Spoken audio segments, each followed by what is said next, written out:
Going to start with the ugly legacy of racism, which drives many hate crimes. Camera 7's Dee Sun explores the stereotypes that fuel it and the impact on victims.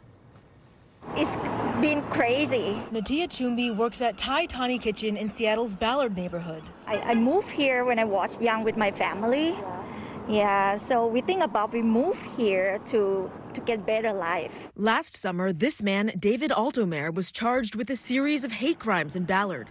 At one point, he stormed into this Thai restaurant. We spoke with Natia at the time. Right over there, he smashed the window, like so aggressive. And he came in yelling at us. It's like, first thing he asking, are we Chinese or something like that? And then we told him that, no, we are not Chinese, we are Thai. Natia has not experienced anything like that since, but she's watched the Asian community targeted again and again. It's getting worse, I feel. She says some of her coworkers are scared to walk home after work. Even those who drive are taking precautions. They have to use map when they drive because, we don't know what the thing is going to happen to you. It can happen anytime. Even like you stuck on the traffic light, it can, have something happen all the time. Because try to hide themselves that we are not Asian. Yeah.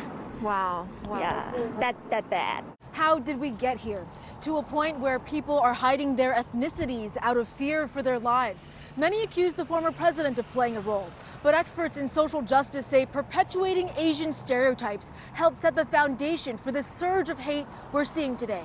It shouldn't take a mass murder for my fellow Americans to take notice. Hye-Kyung Kang is a Seattle University social work professor. She points to how pop culture has primed society to see Asian women as submissive objects to be fetishized. I always used to very painfully joke that in a popular media that Asians, the best kind of Asians are Asians who have zero voice, zero presence, preferably the ones who die after serving.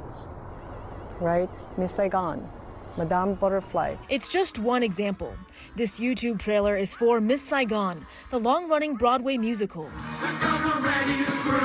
The plot is a doomed romance. An Asian woman abandoned by her lover, an American GI. It ends with her committing suicide.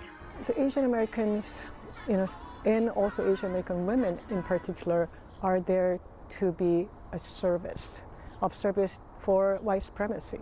Especially white men. And as objects, you have no dignity, you have no humanity. She says another harmful stereotype, the model minority, Asians who won't rock the boat. Supposedly all Asians are extremely successful, highly achieving, and so on. So we don't really have to pay attention to you. She says it makes the Asian community, especially the diversity, invisible. You have no right.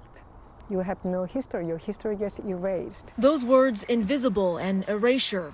It's hard to not think of Natia and her friends, some using masks to hide their Asian identities out of fear. She hopes with the vaccine, the hate will die down. It should be better. I'm really glad that not only Asian Americans are speaking out, but they are being listened to. Do you see an end to this?